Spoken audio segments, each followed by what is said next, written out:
Advocate Sunil सेठी साहब जो Bharatiya Janata party Jammu Kashmir के चीफ स्पोक्स पर्सन हैं और हमारे साथी स्पोक्स पर्सन जोरावर सिंह जी, मैं सबको नमस्कार करता हूं। जैसे कि आदरणीय सेठी साहब ने आज की इस प्रेस कॉन्फ्रेंस की प्रेस वार्ता की भूमिका आपके समक्ष रखी और बहुत ही सेंसिटिव इश्यू पे, जिसे हम संवेदनशील विषय कहते हैं, इस पे आज सबको यहाँ पे हमने कष्ट दिया है। कुछ दिन पहले हमारे संज्ञान में एक बात आई, एक विषय आया, जो विषय मैं आपके सामने रखना चाहूंगा। एक बहुत ही आपत्तिजनक, एक बहुत ही विवादास्पद पुस्तक जो जम्मू कश्मीर सरकार द्वारा संचालित लाइब्रेरीज पुस्तकालय प्रणाली में शामिल की गई है,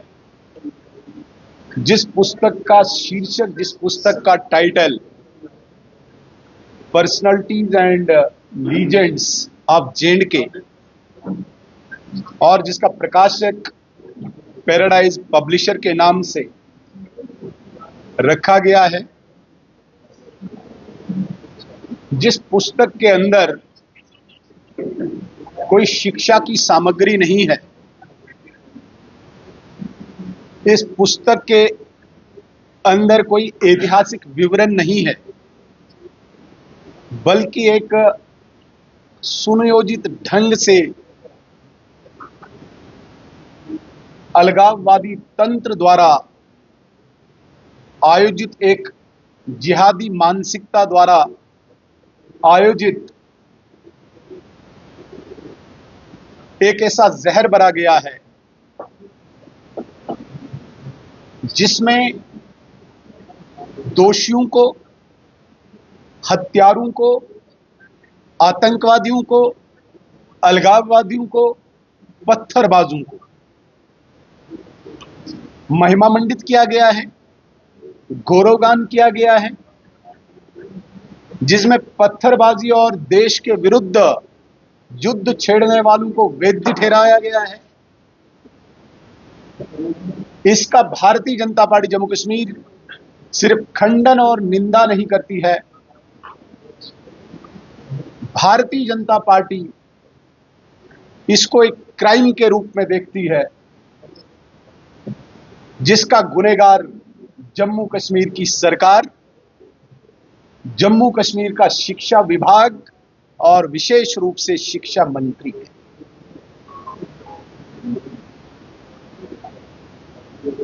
बड़ी अजीब विडंबना है कि कुछ समय पहले एक ऑर्डर निकलता है, उस ऑर्डर में शिक्षा के विशेषज्ञ नामित किए जाते हैं, नॉमिनेट किए जाते हैं, और वो शिक्षित, वो विशेषज्ञ इस बुक को प्रमाणित करके जम्मू कश्मीर समग्र शिक्षा अभियान का लोगो लगा के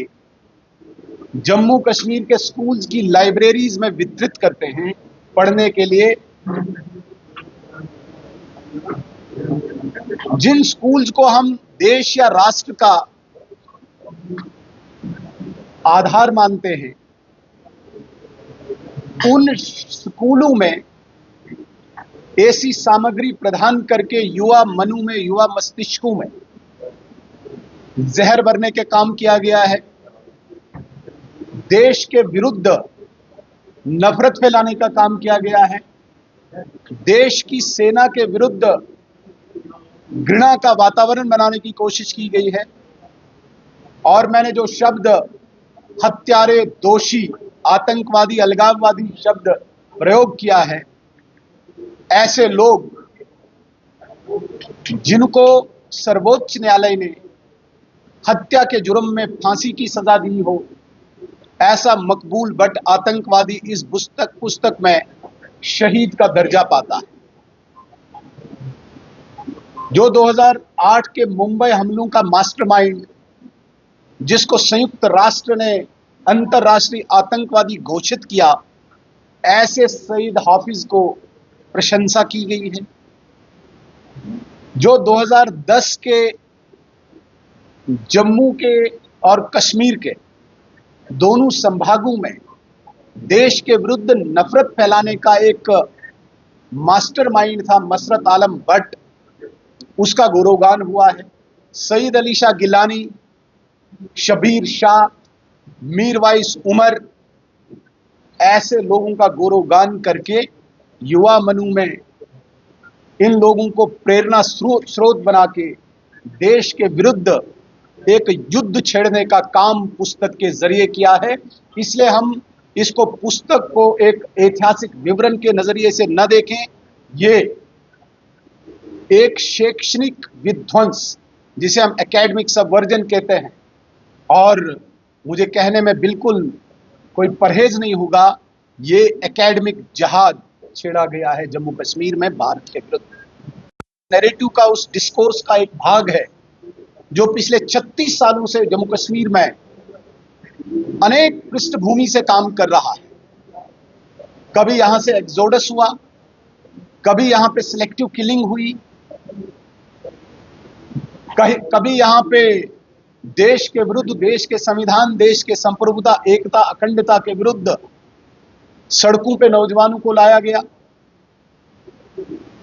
कभी यहां पे डेमोग्राफिक दृष्टिकोण से, पॉइंट ऑफ व्यू से यहां पे एनक्रोचमेंट की गई, जिसे हमने लैंड जहाद की संज्ञा दी। और इस सब जहाद को प्रोटेक्ट करने के लिए एक बौद्धिक संरक्षण का काम जिन मेन स्ट्रीम पॉलिटिकल पार्टीज ने किया, उस मेन स्ट्रीम पॉलिटिकल पार्टीज में अव्वल नंबर पर नेशनल कॉन्फ्रेंस है, जिनकी सरकार आज जम्मू कश्मीर में चल रही है।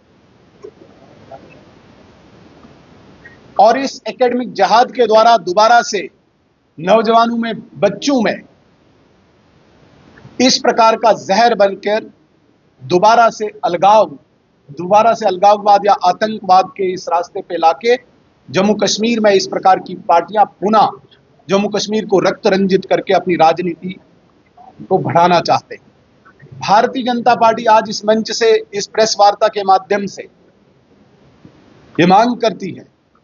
कि ये पुस्तक जो है, ये बुक जो है, जिसका title legend, personalities and legends of जे&के,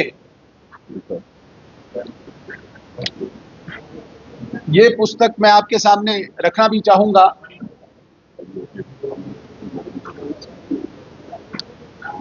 इस पुस्तक में सबसे चिंतनीय और सबसे गंभीर बात यह है कि भारत को कब्जा करने वाला राज्य बताया है IOK, इंडियन ऑक्युपाइड कश्मीर। एक जगह पे तो एक शब्द IHK बोला है, इंडिया हेल्ड कश्मीर। आप अंदाजा कीजिए, जिस भारत के करदाता, जिस भारत के टैक्स पेयर की कमाई से ये पुस्तक छपती है और स्कूल के बच्चों को पढ़ने के लिए दी जाती है, उसी भारत को दमनकारी राज्य, दमनकारी एक प्रदेश की संज्ञा दी गई है, जो बिल्कुल अनएक्सेप्टेबल है, जो अस्वीकार्य है। और भारतीय जनता पार्टी इस मंच से, आपके इस प्रेस वार्ता के माध्यम से तत्काल प्रभाव से इस बुक को बैन करने की मांग करती है। ये बुक बैन होनी चाहिए। और मैंने पहले ही कहा कि ये केवल निंदा करने की केवल बात नहीं है, ये सेडिशियस है। इसको भारतीय न्याय संहिता की जो भी उचित धारा है, उस धारा के अनुसार तुरंत कार्रवाई करके इन्वेस्टिगेशन होनी चाहिए। हम अगर पीछे थोड़ा सा जाएं, जब उपराज्यपाल महोदय का शासन रहा, उस दौरान भी जम्मू कश्मीर में बहुत सारी ऐसी बुक्स थी जो जम्मू कश्मीर में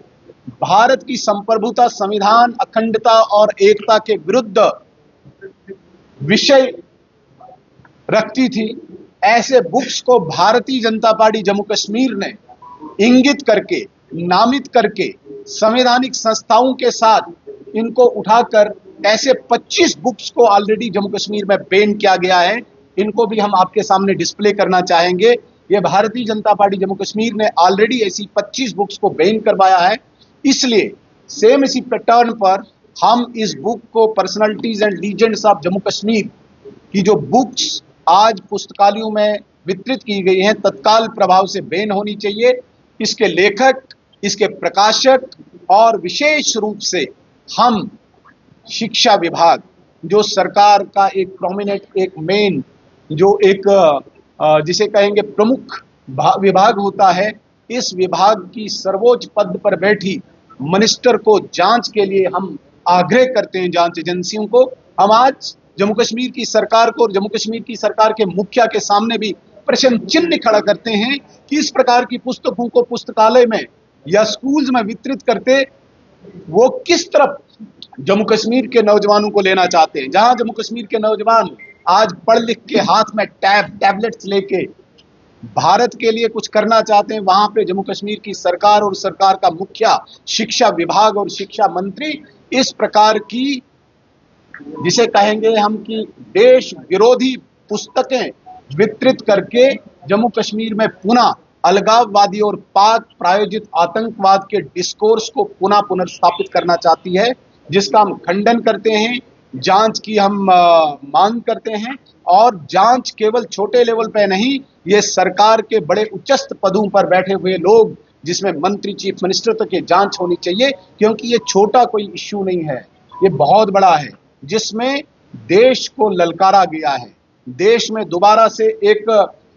युद्ध छेड़ने की एक बात कही गई है, ये बिल्कुल अस्वीकार्य है। मैं पुनः एक बार आप सबका धन्यवाद करते हुए तमाम ऐसी एजेंसी से मांग करता हूं, जो भी संवैधानिक एजेंसीज हैं, जांच एजेंसीज हैं, वो इसको बैन करके तुरंत तत्काल प्रभाव से इसकी जांच करके दोषियों को उनकी सजा मिले। ये मांग हम आज इस प्रेस वार्ता से करना चाहते हैं।